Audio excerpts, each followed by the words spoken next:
Bonjour à tous et soyez les bienvenus à l'étude biblique de l'Assemblée chrétienne de Courcelles. Après cette brève interruption, nous reprenons notre étude sur l'épître de Paul aux Romains.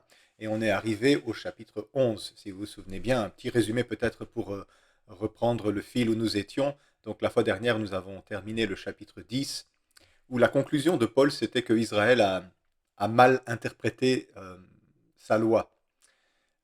Paul, qui souhaite que Israël soit sauvé, prêche toujours d'abord aux Juifs, puis aux païens, quand les Juifs finissent par le rejeter. Et il essaye de comprendre cet aveuglement que lui-même a vécu dans son passé, parce qu'il était aveuglé par rapport à l'Évangile pendant tout un temps, quand il persécutait les églises. Et il veut comprendre pourquoi son peuple, les Hébreux, sont aussi dans cet aveuglement. Alors il en conclut au chapitre 10 qu'ils ont un zèle qui est dépourvu d'intelligence. Il lui manque un élément de connaissance. Et le point crucial sur lequel ils achoppent, c'est parce qu'ils cherchent à établir leur propre justice au lieu d'accepter celle qui vient de Dieu. Pour Paul, c'est la justice par la foi. Et donc, il enseigne donc, dans son chapitre 10 que Israël a mal compris la parole de Dieu, a mal compris la Torah. Les Juifs pensaient que la Torah annonçait une justice par les œuvres, alors que le but de la loi était de nous amener à Christ qui nous justifie. Et donc la vraie justice, selon Paul, elle repose sur une confiance en Dieu qui justifie.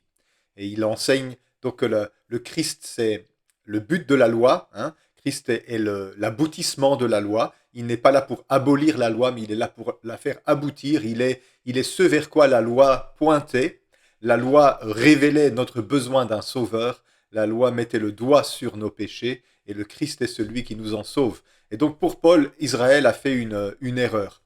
Ils se sont arrêtés à Moïse au lieu d'accueillir celui que Moïse prophétisait, celui que Moïse annonçait. Et donc il va conclure donc dans ce chapitre 10 que Israël a commis une faute, une erreur de lecture en voyant la loi comme un moyen de justification, alors que la loi était un chemin qui menait à Christ. Et on est arrivé donc là avec le chapitre 10. Et dans ce chapitre 11, l'apôtre Paul va vraiment répondre à sa question. La question qu'il nous pose depuis le début de cet épître, qu'en est-il d'Israël? Qu'est-ce qui va se passer avec Israël?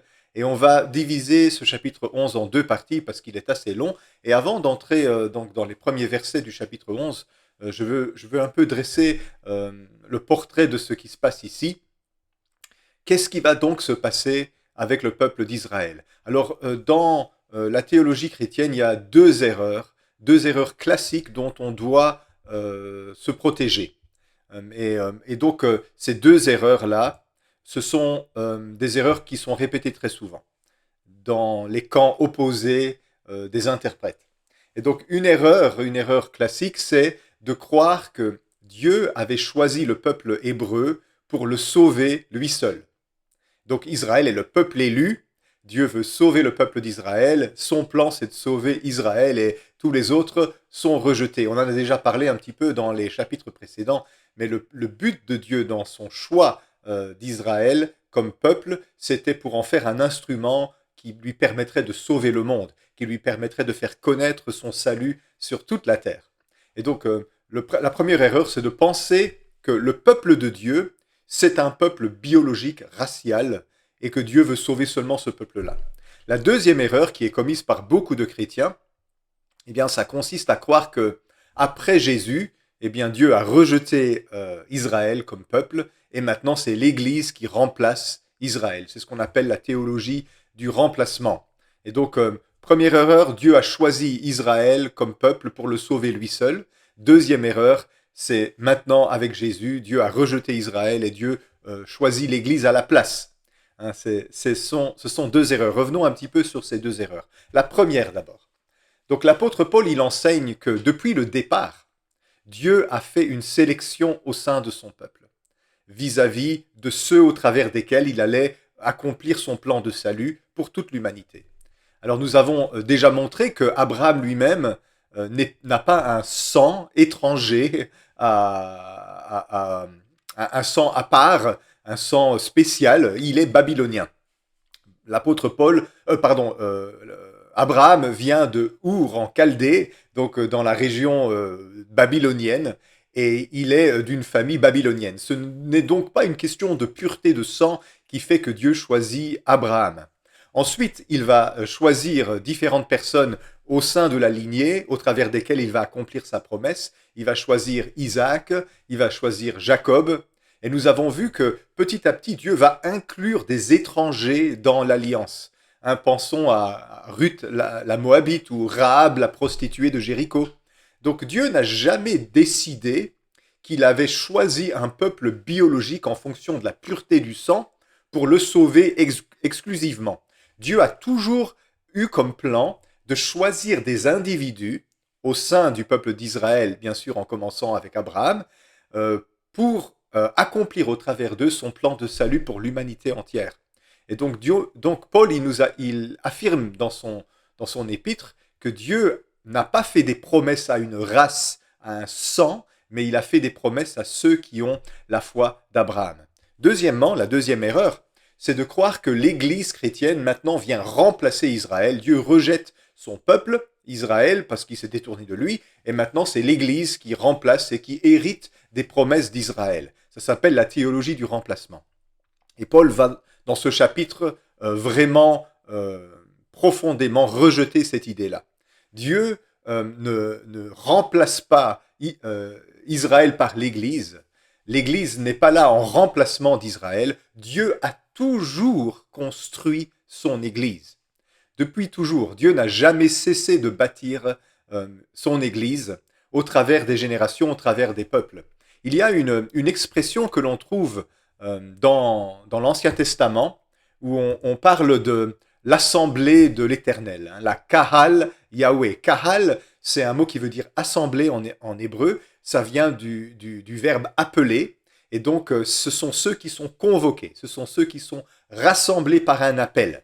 Et la première fois où on voit cette convocation-là, c'est au pied du mont Sinaï, où Dieu convoque Israël pour venir écouter les paroles de l'alliance qu'il va conclure avec son peuple. Et ce mot-là, Kahal, a été traduit en grec, dans la traduction des Septante, par le mot ecclésia, qui donne le mot église. Et donc on peut très bien affirmer que l'église existait déjà dans l'Ancien Testament. Et donc on ne peut pas dire que l'Église remplace Israël, l'Église existe déjà dans l'Ancien Testament. La convocation de toutes ces personnes qui sont appelées au pied du mont Sinaï, avec lesquelles Dieu va faire alliance, eh bien, c'est la première Église. Et Dieu va construire son Église petit à petit sur base de ces critères de sélection. Et donc depuis l'origine, on peut affirmer que, en fait, Dieu rassemble son peuple, il choisit les individus qui vont constituer son peuple, et son peuple, dès l'origine, n'est pas composé de personnes d'un seul sang. Donc Abraham, babylonien, et puis évidemment après va naître la lignée d'Isaac et de Jacob et des patriarches.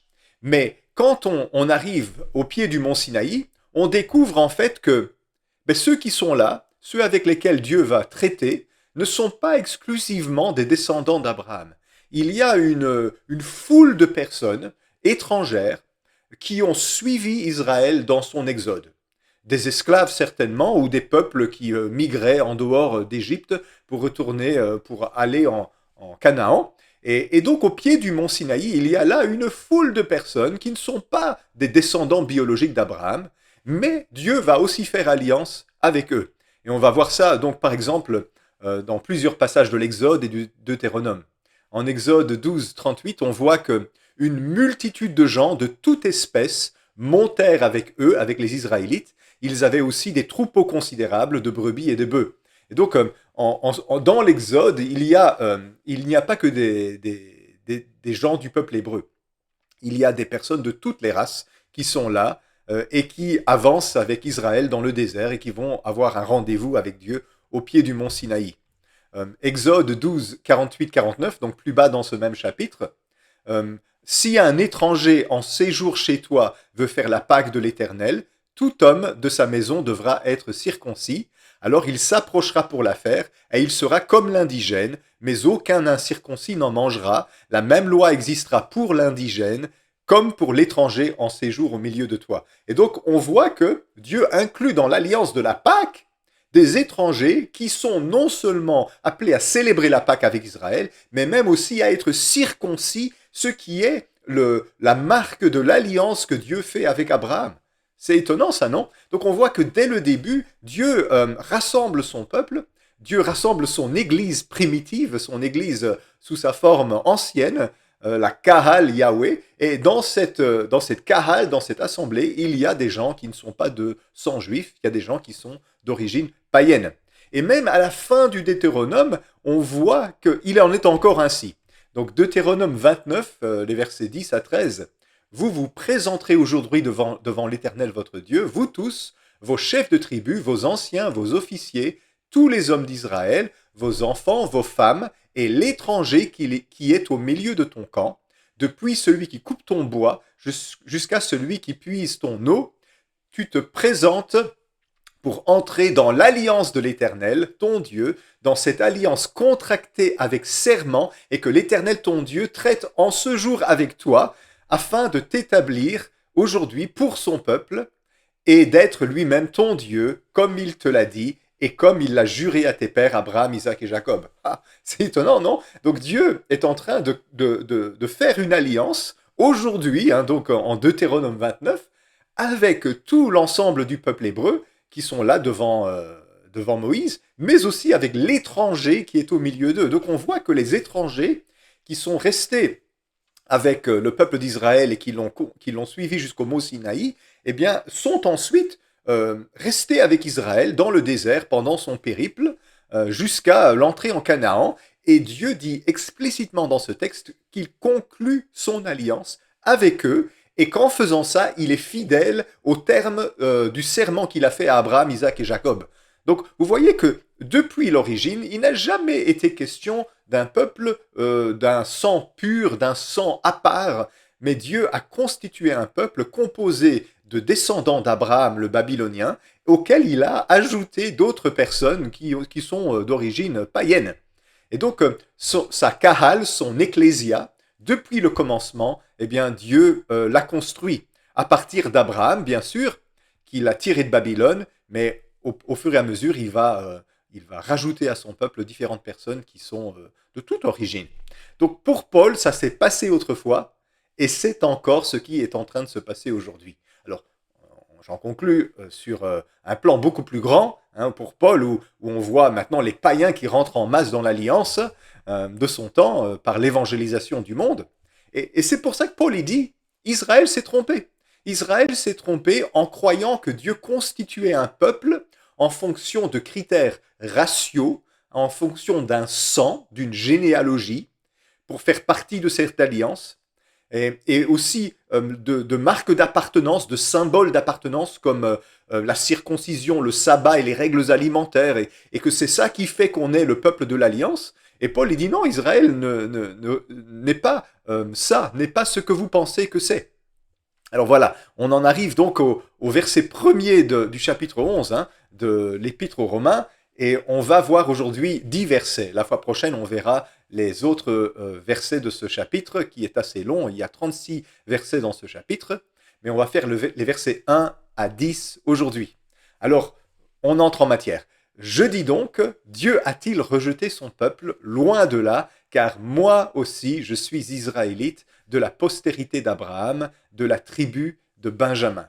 Alors, si quelqu'un accuse Paul de faire de la théologie du remplacement, on voit bien que ce n'est pas du tout ce qu'il enseigne. Il développe plutôt la pensée biblique de ce qu'on appelle le reste fidèle. Et je vais vous montrer ce que c'est le reste fidèle. Dieu ne rejette pas son peuple pour Paul, parce que son peuple n'est pas ce que vous avez pensé que c'était. Vous pensez que le peuple de Dieu, ce sont des descendants biologiques d'un homme, alors que le peuple de Dieu, ce sont ceux qui ont la foi de cet homme, Abraham. Le peuple de Dieu, l'Israël selon Dieu dans l'Épître aux Romains, ce n'est pas un critère racial ou culturel, c'est un critère de foi. C'est la foi qui fait qu'on fait partie du peuple de Dieu. Ceux qui répondent à l'appel de l'Éternel et ceux qui marchent avec lui fidèlement, ce sont eux qui font qui font partie du peuple de Dieu. Et au fur et à mesure que les générations ont passé, Dieu a fait des sélections. Il a choisi plutôt un tel que plutôt un autre, parce que tous n'ont pas la foi, tous ne répondent pas à son appel.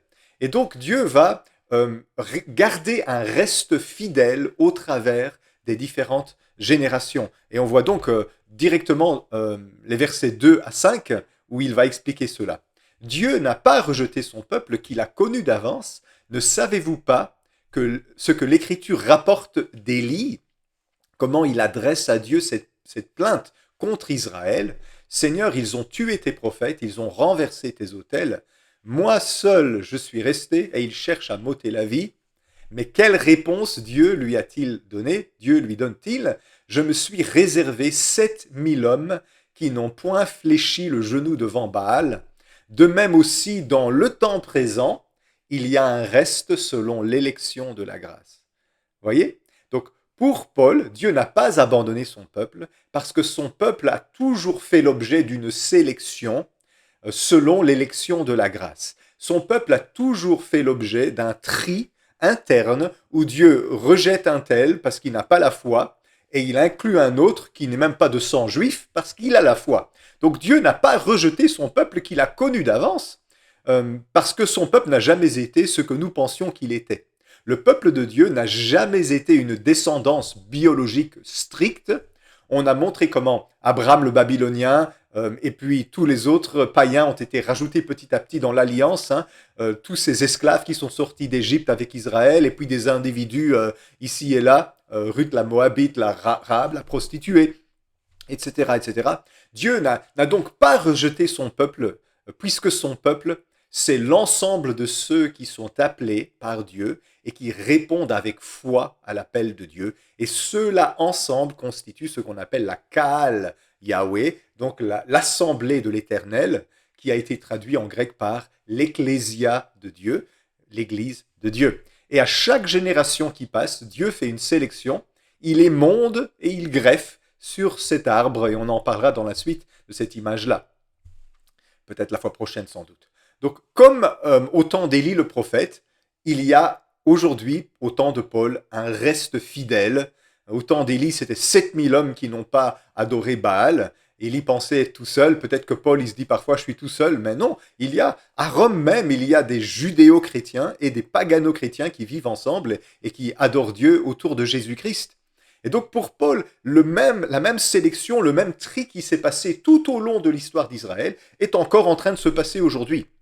C'est pour ça qu'on ne peut pas avoir une théologie du remplacement. On ne peut pas se dire, avant Dieu avait choisi Israël, un peuple biologique, mais maintenant Dieu l'a rejeté, parce qu'il a été infidèle, et Dieu maintenant choisit l'Église pour le remplacer. Ça n'a jamais été ça que Dieu a fait. Dieu n'a jamais choisi un peuple biologique strict. Ça n'a jamais été un critère de sang. Même l'apôtre Jean va le dire. L'apôtre Jean, quand il parle dans son chapitre 1er de l'Évangile, il dit, ce n'est pas une question de sang. Il dit, mais à ceux qui l'ont reçu, il leur a donné le pouvoir de devenir des enfants de Dieu. Et ça, ce n'est pas sur base de la race, du sang ou d'un choix humain, mais c'est de Dieu. Et donc, pour Paul, c'est la même idée. Le peuple de Dieu, c'est le peuple qui répond à son appel avec foi.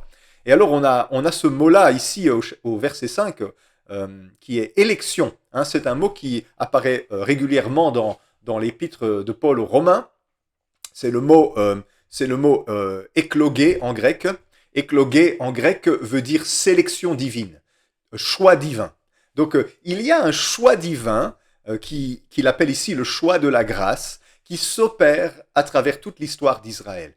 Paul va utiliser plusieurs fois ce terme éklogé dans son épître. On l'a déjà vu précédemment, au chapitre 9, les versets 10 à 11, nous l'avions vu. Et de plus, il en fut ainsi de Rebecca, rappelez-vous, qui conçut seulement d'Isaac notre père, car les enfants n'étaient pas encore nés et n'avaient fait ni bien ni mal, afin que le dessein d'élection de Dieu subsiste sans dépendre des œuvres et par la seule volonté de celui qui appelle. Donc on avait déjà vu ce mot, le dessein d'élection de Dieu. Dans l'Épître aux Romains, l'apôtre Paul va l'utiliser plusieurs autres fois, dans ce chapitre 11 notamment 3 fois. Donc à travers les générations, Dieu fait un tri.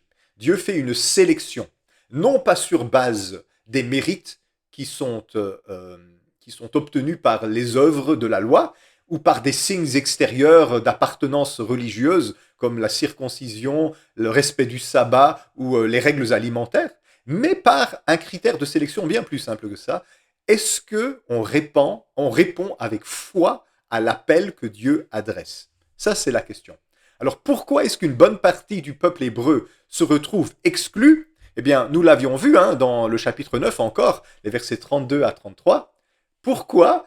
Parce qu'Israël l'a cherché non par la foi, mais comme provenant des œuvres. Ils se sont heurtés contre la pierre d'achoppement, selon qu'il est écrit, « Voici, je mets en Sion une pierre d'achoppement et un rocher de scandale, et celui qui croit en lui ne sera point confus. » Et donc, Paul, il expliquait déjà au chapitre 9, c'est quoi le critère de sélection de Dieu? Est-ce que vous avez confiance en l'Éternel? Est-ce que vous mettez votre confiance en sa parole? Est-ce que vous répondez à son appel sur base de sa grâce et pas en vous basant sur vos mérites et vos œuvres? Ça, c'est la pierre d'achoppement. Et c'est un rocher de scandale pour beaucoup de personnes. C'est une pierre d'achoppement pour beaucoup de personnes. Tout être humain, naturellement, veut se présenter devant Dieu selon des mérites. Mais nos mérites ne valent rien. Le prophète dit toute la justice de l'homme devant les yeux de Dieu est comme un vêtement souillé. Notre propre justice n'est pas suffisante pour nous présenter devant Dieu. Peut-être vous allez dire, oui, mais j'ai fait beaucoup de bonnes œuvres. Peut-être que vous avez fait des bonnes œuvres. Est-ce qu'elles sont 100% pures? Je ne sais pas. Mais est-ce que vous pensez que vos bonnes œuvres annulent vos mauvaises œuvres? Vos mauvaises œuvres sont toujours là. Et tout le mal que vous avez fait est toujours là. Si vous vous présentez devant Dieu en fonction de vos œuvres, eh bien, Dieu sera obligé de juger vos mauvaises œuvres, peu importe le nombre de bonnes œuvres que vous aurez faites pour compenser vos mauvaises œuvres. Ce n'est pas une question de balance, c'est une question de justice. Et on ne peut pas annuler une dette pour une mauvaise œuvre parce que quelqu'un a fait une bonne œuvre. Rappelez-vous l'image que je vous avais donnée. Si j'assassine quelqu'un, mais que 5 minutes plus tard, je sauve quelqu'un de la noyade, eh bien, le fait que j'ai sauvé quelqu'un de la noyade ne justifie pas le fait que j'ai assassiné quelqu'un d'autre. C'est bien que j'ai sauvé quelqu'un de la noyade, mais je devrais quand même être condamné pour le meurtre que j'ai commis, n'est-ce pas? Donc une bonne œuvre n'annule jamais une mauvaise œuvre, et 1000 bonnes œuvres n'enlèvent jamais une mauvaise œuvre. On ne peut pas se présenter devant Dieu sur base de nos œuvres, sinon on sera jugé et condamné pour ça. Et donc le critère de sélection de Dieu, c'est cet appel de la grâce. Je vous appelle à faire partie de mon peuple, faites-moi confiance, je suis le Dieu qui vous justifie. Mais si on veut se présenter devant lui sur base de nos œuvres, eh bien on s'en retrouve condamné. Et c'est ce qui s'est passé avec une grande partie du peuple d'Israël depuis toujours et encore plus ici, maintenant, au temps de Paul. Parce qu'ils pensaient faire partie du peuple élu sur base d'œuvres religieuses, alors que ça a toujours été une alliance de foi. Dieu appelle et l'homme met sa confiance en Dieu. Et c'est pas seulement Paul qui enseigne ça dans le Nouveau Testament, vous savez. C'est aussi ce que l'on voit dans l'Épître aux Hébreux. Un petit excursus là pour faire une parenthèse, mais dans l'Épître aux Hébreux, à plusieurs reprises, on parle de ça. Hébreux 10, 38, 39. « Et mon juste vivra par la foi, mais s'il se retire, mon âme ne prend pas plaisir en lui. » Donc Dieu a établi que c'était ça le critère de la justification, c'est la foi, la confiance en Dieu. Nous ne sommes pas de ceux qui se retirent pour se perdre, dit l'auteur de l'Épître aux Hébreux, mais de ceux qui ont la foi pour sauver leur âme. Et donc, c'est une question de foi. Ou encore, si on regarde un peu plus loin, un peu plus tôt, au chapitre 4, versets 2 à 3 de l'Épître aux Hébreux, « Car cette bonne nouvelle nous a été annoncée aussi bien qu'à eux, mais la parole qui leur fut annoncée ne leur servit de rien, parce qu'elle ne trouva pas de la foi chez ceux qui l'entendaient, chez ceux qui l'entendirent. Pour nous qui avons cru, nous entrons dans le repos selon qu'il est écrit, je jure dans ma colère, ils n'entreront pas dans mon repos. Il dit cela, quoique ses œuvres aient été achevées depuis la création du monde. » Et donc, l'auteur de l'Épître aux Hébreux ne dit pas autre chose que ce que Paul dit. On pourrait peut-être même penser qu'il y a une influence paulinienne derrière tout ça. C'est un grand débat, ça, qui est l'auteur de l'Épître aux Hébreux. Mais pour l'auteur de l'Épître aux Hébreux, c'est simple. La bonne nouvelle est annoncée à tout le monde, mais elle ne trouve pas de la foi chez ceux qui l'entendent. Et sur base de cette réception, de cet accueil de la bonne nouvelle, eh bien, il y a une sélection qui est opérée au milieu du peuple. Et c'est ce que Paul il nous dit depuis le début de son épître. C'est vraiment très simple. Hein, Romains 4, on revient quelques chapitres en arrière, Romains 4, 3 à 5, car que dit l'Écriture? Abraham crut à Dieu, et cela lui fut imputé à justice. Or, à celui qui fait une œuvre, le salaire est imputé non comme une grâce, mais comme une chose due. Et à celui qui ne fait point d'œuvre, mais qui croit en celui qui justifie l'impie, sa foi lui est imputée à justice. Voilà, donc Paul établit comme base de l'appartenance à l'alliance de Dieu, la base de l'appartenance au peuple de Dieu, à la kahal de Dieu, à l'ecclésia de Dieu, à l'assemblée de Dieu, eh bien, la foi d'Abraham. Ce sont ceux qui croient comme Abraham. Ceux qui croient comme Abraham sont justifiés aux yeux de Dieu. Ceux qui ont confiance dans la bonne nouvelle qu'ils entendent. Et donc, cette sélection qui maintenant est très choquante pour Paul, parce que la majorité de son peuple rejette le Messie qui est enfin arrivé, alors que ça fait des générations qui prient pour lui. Cette sélection dont parle Paul ici n'a pas commencé avec Paul. Même si de son temps ça s'accélère passablement, il y a toujours eu une sélection divine au sein du peuple, au sein de l'assemblée des appelés. On avance. Verset 6. Or, si c'est par grâce, ce n'est pas par les œuvres, autrement la grâce n'est plus une grâce. Et si c'est par les œuvres, ce n'est plus une grâce, autrement l'œuvre n'est plus une œuvre. Que veut-il dire? Dieu appelle et fait grâce. Et son appel est un appel de grâce. Mais ceux qui s'appuient sur leurs mérites et sur leurs actes de piété religieuse, bien s'excluent de l'alliance, car elle est basée sur la confiance fidèle en Dieu qui appelle et pas en des œuvres que nous avons besoin de pratiquer pour pouvoir être justes aux yeux de Dieu. Verset 7. Quoi donc? Ce qu'Israël cherche, il ne l'a pas obtenu, mais les élus l'ont obtenu, tandis que les autres ont été endurcis. Alors, le grec est un peu spécial ici, hein, il y a un petit point qu'il faut que je relève. Littéralement, le texte grec dit ceci. Quoi donc? Ce qu'Israël recherche, il ne l'a pas obtenu, mais l'élection l'a obtenu. Et les autres ont été endurcis. Donc c'est la deuxième fois ici dans le chapitre 11 où on voit le mot élection, le mot sélection, le mot choix. C'est un mot qui veut dire Dieu choisit, Dieu sélectionne. Remarquez qu'il est au singulier dans le texte grec. Alors évidemment, les traducteurs, pour un peu homogénéiser le texte, ils disent les élus, mais littéralement ça dit mais l'élection l'a obtenu. Qu'est-ce qu'il veut dire par l'élection? C'est-à-dire la sélection de Dieu, l'assemblée sélectionnée de Dieu. Donc au milieu de tous ceux qui sont appelés, eh bien, qui sont ceux qui sont sélectionnés? Ce sont ceux qui répondent avec foi à l'appel. Ça fait un peu écho à la parabole de Jésus où Jésus enseigne que Dieu appelle à son repas des noces plein de gens. Il appelle son peuple, mais les uns s'excusent pour une raison, les autres pour une autre raison. Hein. Ils doivent regarder leur champ, il y en a un qui vient de se marier, il y en a un qui vient d'acquérir une propriété, il y en a un qui vient d'acquérir des nouveaux bœufs, et ils s'excusent les uns après les autres. Pourtant, ils sont tous appelés au repas des noces. Et puis Dieu, fâché, il dit, allez chercher n'importe qui dans les ruelles, dans les allées, dans les bas-côtés des chemins, et appelez tout le monde parce que mon repas des noces sera rempli. Et alors les serviteurs ils vont chercher toutes les personnes qui sont dans les coins des rues, et la maison est remplie, et Jésus conclut en disant, il y a beaucoup d'appelés, mais peu d'élus. Hein, c'est l'idée de sélection. Alors, beaucoup de personnes vont essayer d'enseigner une doctrine de la prédestination sur base de ces versets-là, mais c'est complètement à contresens de la parabole de Jésus, parce que ce que Jésus dit, c'est que l'appel a été adressé à tout le monde, mais ceux qui sont là, ceux qui sont sélectionnés pour le repas des noces, eh bien, ce sont ceux qui ont répondu. Les autres, ils n'ont pas répondu, ils se sont excusés, ils ont rejeté l'appel, ils sont allés s'occuper de leurs affaires du monde, au lieu d'accueillir cet appel qui leur était adressé. Et donc, on voit bien que Dieu adresse son appel à son peuple et à tous les étrangers qui sont parmi son peuple, et il leur demande de mettre leur confiance en lui. Et cette sélection s'opère sur base de foi. Alors donc, est-ce que donc Israël, qui cherchait, ne l'a pas obtenu, mais la sélection, le groupe sélectionné, les élus, l'ont obtenu, tandis que les autres ont été endurcis. Et c'est ça que Paul essaye de nous expliquer depuis un bon moment. Maintenant, ça devient très clair, je pense, hein. C'est une sélection sur base de la foi.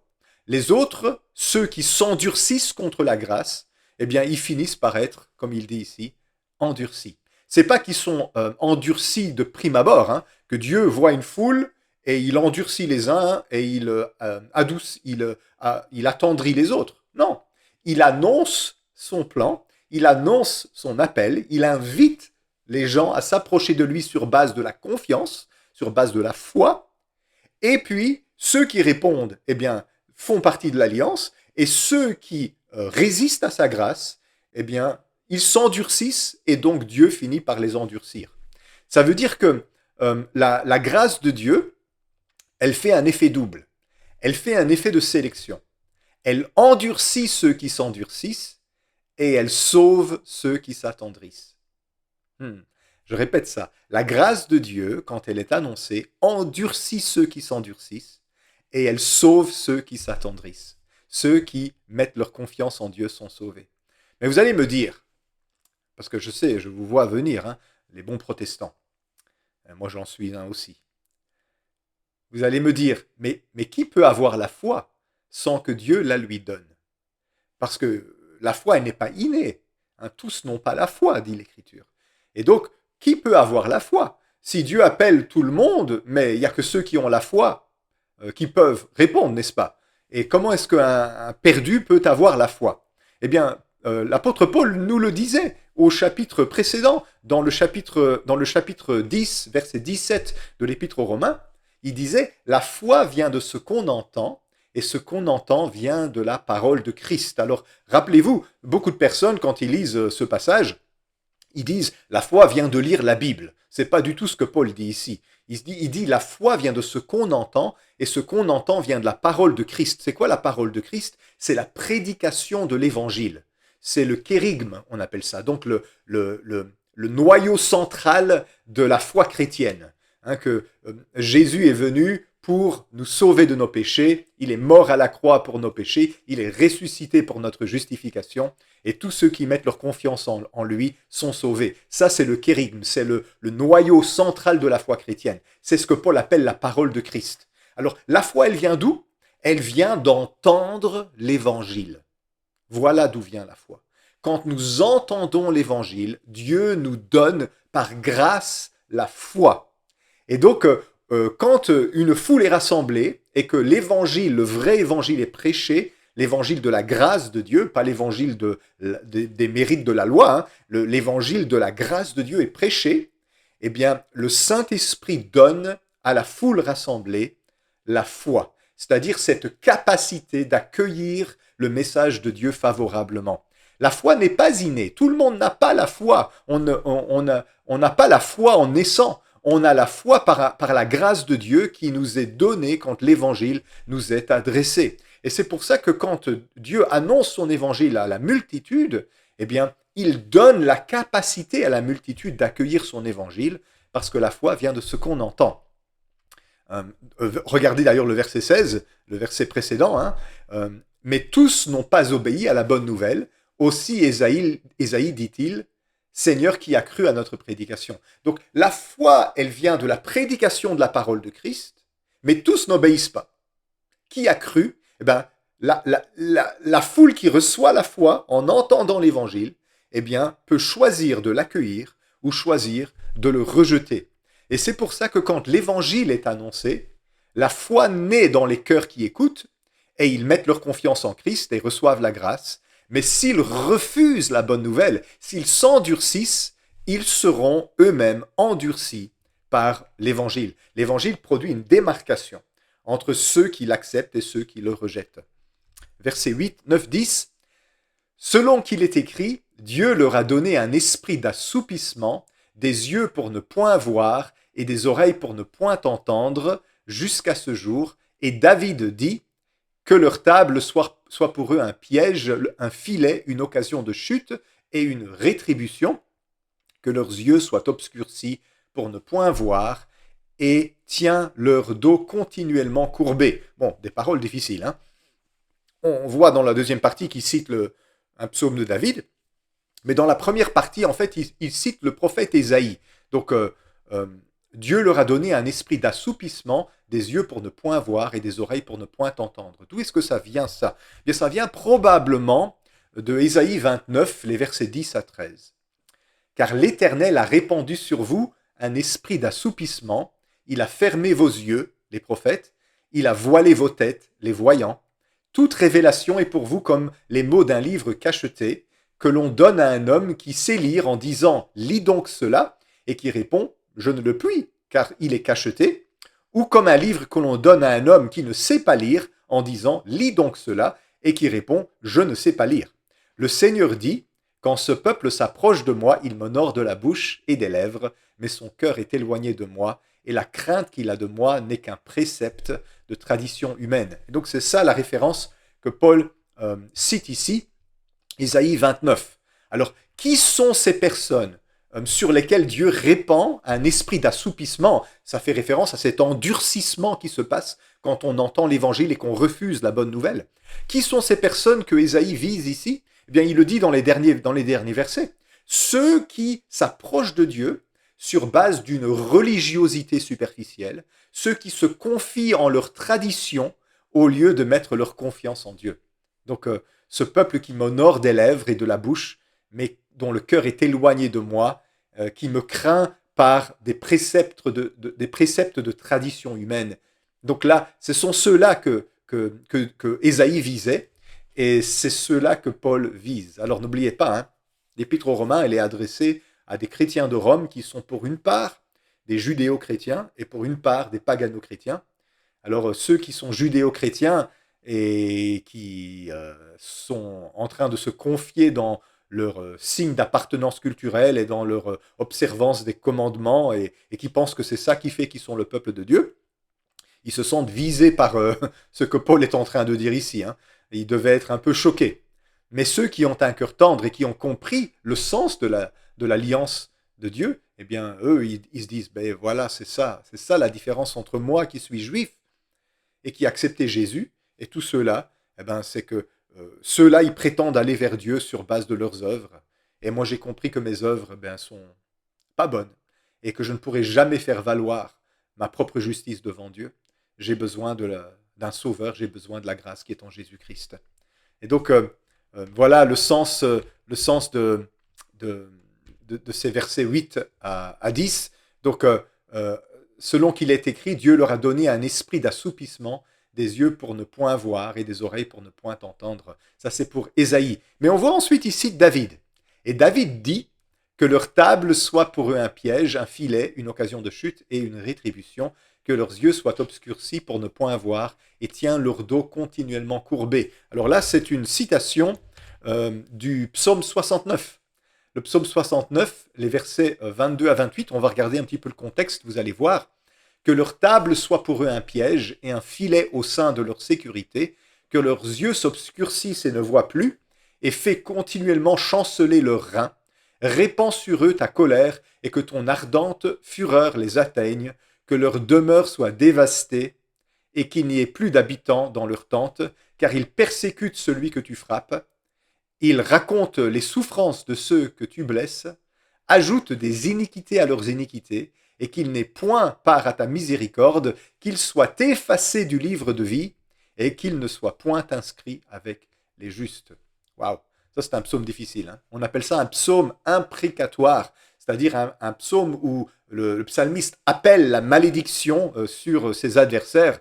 Attention, ce ne sont pas des prières chrétiennes. Un chrétien est appelé à bénir ses ennemis, mais dans l'Ancien Testament, il y a quand même quelques psaumes imprécatoires comme cela. Et donc David, dans ce psaume 69, lisez-le si vous voulez, il parle du fait qu'il est environné d'épreuves, de problèmes, de méchants qui le font souffrir, qui le persécutent sans cause.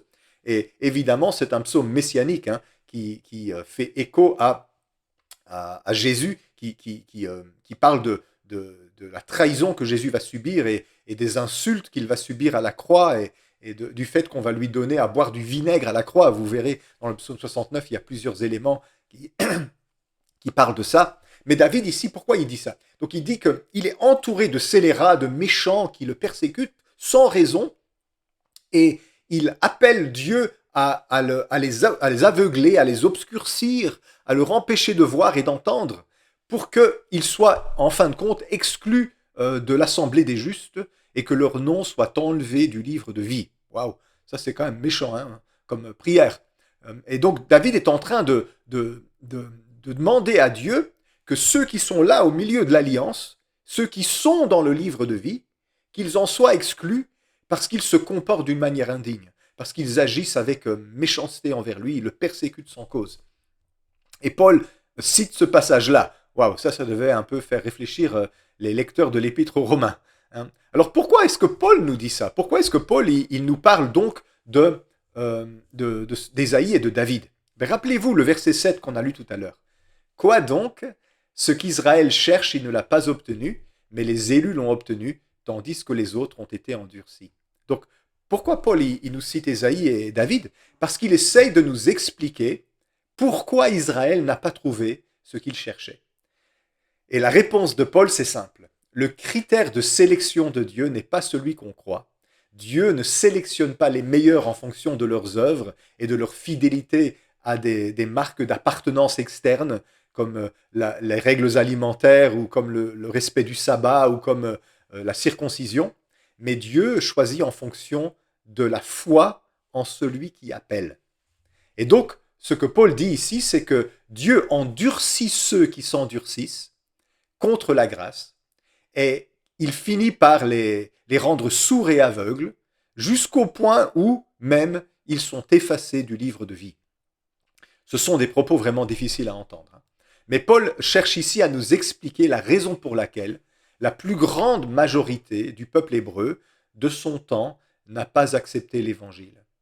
Ils se sont basés sur les mauvaises bases. Et n'oubliez pas, hein, donc à Rome, où Paul est en train d'écrire, il y a une partie des chrétiens qui sont d'origine juive et une partie qui sont d'origine païenne.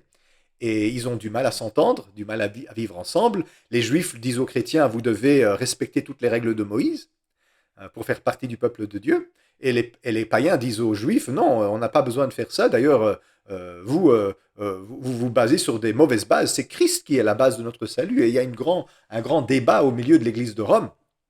Et Paul est en train d'adresser ce problème-là. Et donc les chrétiens de Rome sont en train de s'interroger sur le vivre ensemble entre juifs et païens, mais aussi sur cet échec apparent de l'évangile qui a été annoncé à Israël, mais la plus grande majorité d'Israël a rejeté l'évangile. Alors voilà l'explication de Paul. Vous qui croyez en Christ, vous avez compris que Jésus est le Messie et qu'il était le but de la loi, qui nous a été annoncé par Moïse comme celui qui devait venir. Il est le sauveur d'Israël, il est celui qui justifie, et ce n'est pas le cas du peuple d'Israël dans sa plus grande majorité. Et donc, résumons un petit peu les propos de Paul ici. Donc, les propos de Paul ici dans ces derniers versets, dans ces 10 premiers versets, on va dire plutôt du chapitre 11, eh bien c'est que, premièrement, le peuple de Dieu a toujours fait l'objet d'un tri interne, d'une sélection sur base de la foi. C'est ça le critère de sélection de Dieu. Qui est-ce qui répond positivement à la foi qui est donnée quand l'évangile est prêché, quand l'annonce de l'alliance est annoncée, quand l'annonce est décrétée? Qui est-ce qui réagit positivement à cet appel en faisant confiance à Dieu? Ça, c'est le critère de sélection. Deuxième point, le peuple de Dieu n'a jamais été une question de sang et de race, ça a toujours été une question de foi. Et troisième point, le peuple de Dieu est composé de celles et ceux qui ne résistent pas à l'appel de la grâce. Et donc, c'est la grâce le centre de tout ça. Est-ce que vous êtes capable d'accepter l'alliance de la grâce, qui ne repose pas sur vos mérites, qui ne dépend pas de votre capacité à vous sauver vous-même par vos propres œuvres? Si ce n'est pas ça que vous acceptez, que vous croyez, eh bien vous êtes tombé sur la pierre d'achoppement et vous allez vous présenter devant Dieu sur base de vos propres œuvres. Et ça, eh bien ça va conduire malheureusement à votre perte, parce que nul ne sera justifié devant Dieu par ses propres œuvres. Ça a toujours été ainsi, c'est ainsi au temps de Paul, et c'est encore la même chose aujourd'hui. Depuis le commencement du monde, Dieu a fondé son Église, sa Kahal, son Ecclésia, qui est basée sur ceux qui ont la foi d'Abraham et qui répondent à l'appel de Dieu. C'est ça l'Église de Dieu. Et cette sélection s'opère petit à petit. Au temps de Paul, il y a une sélection massive, parce qu'une grande partie du peuple se trouve là en dehors de l'alliance, parce qu'ils ont rejeté le Christ. Mais donc, on peut dire avec Paul que Dieu n'a pas abandonné son peuple. Il continue de rassembler son peuple. Il n'a jamais arrêté de rassembler son peuple. Il n'y a pas de changement de méthode tout à coup avec l'évangile. C'est la même méthode de Dieu qui annonce sa parole et qui rassemble autour de lui ceux qui croient en son message. Alors la prochaine fois, on va conclure dans ce chapitre 11 sur l'avenir d'Israël et on va voir comment Dieu va tendre la main à son peuple, le peuple hébreu, parce que Dieu ne les rejette pas non plus. Dieu s'est servi du peuple hébreu pour amener la Torah, le Christ et la bonne nouvelle au monde entier. Et Dieu veut aussi leur tendre la main pour les sauver eux aussi. Et quelle va être la méthode de Paul? Je ne vais pas vous le divulguer maintenant. La méthode de Paul pour sauver Israël, eh bien, on va le voir la fois prochaine dans les derniers versets du chapitre 11. Alors, voilà, comme d'habitude, si vous avez une question, si vous avez une remarque, dans le descriptif de cette vidéo, il y a un formulaire. Vous pouvez mettre votre prénom, vous pouvez mettre votre petite question et j'inclurai la réponse dans la prochaine vidéo. Allez, je vous souhaite à tous une bonne fin de journée, une bonne soirée pour certains, et on se retrouve prochainement pour l'étude biblique sur notre épître de Paul aux Romains. À bientôt.